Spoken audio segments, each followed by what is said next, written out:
ಕೊಳ್ಳೆ ಹೊಡೆದ ಮೇಲೆ ಬಾಗಿಲು ಹಾಕಿದ್ರಂತೆ ಎನ್ನುವಂತಾಗಿದೆ ಸರ್ಕಾರದ ಮಾತುಗಳು. ಬಳ್ಳಾರಿಯಲ್ಲಿ ನಿರ್ಮಾಣ ಮಾಡಲುದಕ್ಕೆ ಹೊರಟಿರುವಂತಹ ಕಂಪನಿ ಆಂಧ್ರ ಪಾಲಾದ ಬಳಿಕ ಸರ್ಕಾರ ಎಚ್ಚೆತ್ತುಕೊಂಡಿದೆ. ಬಳ್ಳಾರಿ ಉಸ್ತುವಾರಿ ಸಚಿವ ಜಮೀರ್ ಮತ್ತು ಶಾಸಕರ ಸಭೆ ನಡೆಸೋದಕ್ಕೆ ಸಿಎಂ ಸಿದ್ದರಾಮಯ್ಯ ನಿರ್ಧಾರ ಮಾಡಿದ್ದಾರೆ. ಮಿತ್ತಲ್ ಕಂಪನಿ ಆಂಧ್ರಕ್ಕೆ ಶಿಫ್ಟ್ ಆಗೋ ಬಗ್ಗೆ ಸುವರ್ಣ ನ್ಯೂಸ್ ವರದಿ ಮಾಡಿತ್ತು.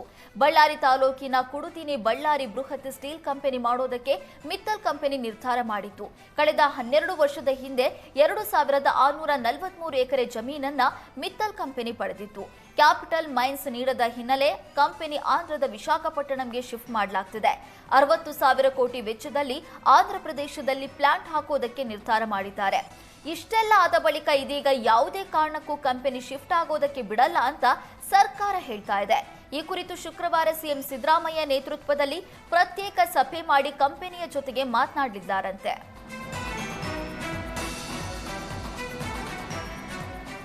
ಬಿಡದಿ ಟೌನ್ಶಿಪ್ ವಿರೋಧಿಸಿ ಜೆಡಿಎಸ್ ಪ್ರತಿಭಟನೆಗೆ ಮಾಗಡಿ ಶಾಸಕ ಎಚ್.ಸಿ. ಬಾಲಕೃಷ್ಣ ಟಾಂಗ್ ಕೊಟ್ಟಿದ್ದಾರೆ.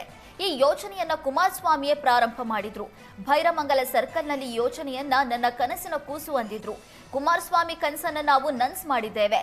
ರೈತರ ಭೂಮಿ ನೋಟಿಫಿಕೇಶನ್ ಮಾಡಿ ರೆಡ್ ಝೋನ್ಗೆ ಸೇರಿಸಿದ್ದೇ ಕುಮಾರಸ್ವಾಮಿ ಅಂತ ಆರೋಪಿಸಿದ್ದಾರೆ.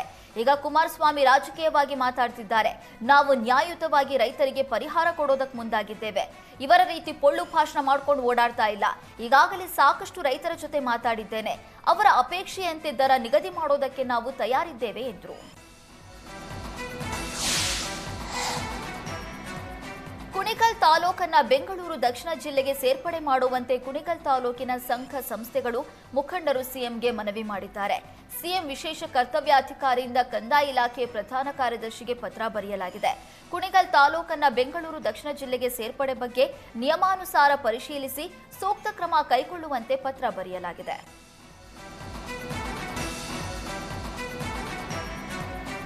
ಬೆಂಗಳೂರಿನ ಬ್ಯಾಡರಹಳ್ಳಿಯಲ್ಲಿ ಕಾರು ಗಾಜು ಹೊಡೆದಿದ್ದಂತ ಪುಂಡರ ಗ್ಯಾಂಗ್ ಮಲೆಮಹದೇಶ್ವರ ಬೆಟ್ಟದಲ್ಲೂ ಕಳ್ಳತನ ನಡೆದಿತ್ತು. ಕಾರಿನ ಗಾಜು ಒಡೆಯುವ ಮುನ್ನ ಮಹದೇಶ್ವರ ಬೆಟ್ಟದ ಹುಲಿಗೂಡಲ್ಲಿ ಪುಂಡರಿಂದ ಕಳ್ಳತನ ನಡೆದಿದೆ.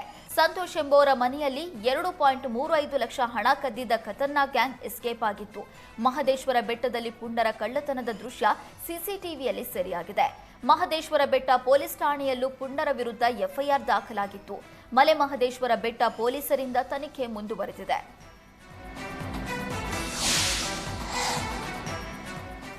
ಅಕ್ರಮ ಆಸ್ತಿ ಗಳಿಕೆ ಆರೋಪ ಎದುರಿಸ್ತಾ ಇರುವ ಕಾಂಗ್ರೆಸ್ ಶಾಸಕ ಟಿ.ಡಿ. ರಾಜೇಗೌಡ ಮನೆ ಮೇಲೆ ಲೋಕಾಯುಕ್ತ ದಾಳಿ ನಡೆಸಿದೆ. ಬಸಾಪುರದ ಮನೆಯಲ್ಲಿ ಲೋಕಾಯುಕ್ತ ಪೊಲೀಸರು ಪರಿಶೀಲನೆ ನಡೆಸಿದ್ದಾರೆ. ರಾಜೇಗೌಡರ ವಿರುದ್ಧ ಕೋರ್ಟ್ ನಿರ್ದೇಶನದಂತೆ ಲೋಕಾಯುಕ್ತದಲ್ಲಿ ಎಫ್ಐಆರ್ ದಾಖಲಾಗಿತ್ತು. ಇದೀಗ ತನಿಖೆ ಚುರುಕುಗೊಂಡಿದ್ದು ರಾಜೇಗೌಡ ಮನೆ ಮೇಲೆ ದಾಳಿ ನಡೆಸಿದೆ. ಚುನಾವಣಾ ಆಯೋಗಕ್ಕೆ ಸಲ್ಲಿಸಿದ ಅಫಿಡವಿಟ್ನಲ್ಲಿ ಆಸ್ತಿ ಘೋಷಣೆ ಮಾಡದ ಬಗ್ಗೆ ದೂರು ದಾಖಲಾಗಿತ್ತು. ಶಾಸಕರಾಗಿ ಅಕ್ರಮ ಆಸ್ತಿ ಸಂಪಾದನೆ ಮಾಡಿರುವ ಬಗ್ಗೆ ಬಿಜೆಪಿ ಮುಖಂಡ ದಿನೇಶ್ ದೂರು ಸಲ್ಲಿಸಿದ್ರು. ನಾಳೆ ಆಯುಧ ಪೂಜೆ ಹಿನ್ನೆಲೆಯಲ್ಲಿ ಕಾವೇರಿ ನೀರಲ್ಲಿ ವಾಹನ ಸ್ವಚ್ಛತೆ ಮಾಡದಂತೆ ಬೆಂಗಳೂರಿನಲ್ಲಿ ಜಲಮಂಡಳಿ ಅಧ್ಯಕ್ಷ ರಾಮ್ ಪ್ರಸಾದ್ ಮನೋಹರ್ ಮನವಿ ಮಾಡಿದ್ದಾರೆ. ಆದಷ್ಟು ಮಿತವಾಗಿ ಕಾವೇರಿ ನೀರನ್ನು ಬಳಸುವಂತೆ ಮನವಿ ಮಾಡಿದ್ದಾರೆ. ಶುದ್ಧ ಕುಡಿಯುವ ನೀರು ಅನಗತ್ಯವಾಗಿ ವ್ಯರ್ಥ ಮಾಡಬೇಡಿ. ಆಯುಧ ಪೂಜೆ ವೇಳೆ ಸ್ವಚ್ಛತಾ ಕಾರ್ಯ ನಡೆಯುತ್ತೆ. ಈ ವೇಳೆ ಬಳಸುವ ನೀರಿನ ಪ್ರಮಾಣದ ಬಗ್ಗೆ ಕಾಳಜಿ ವಹಿಸುವಂತೆ ಜಲಮಂಡಳಿ ಮನವಿ ಮಾಡಿದೆ.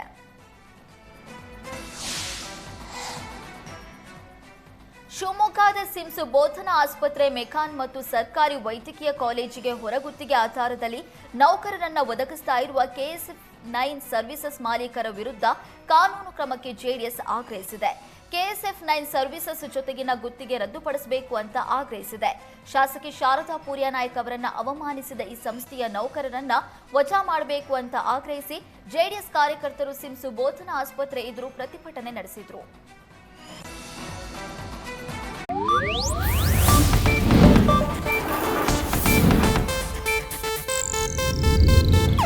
ಇದು ಏಷ್ಯಾನೆಟ್ ನ್ಯೂಸ್ ನೆಟ್ವರ್ಕ್ ಪ್ರಸ್ತುತಿ.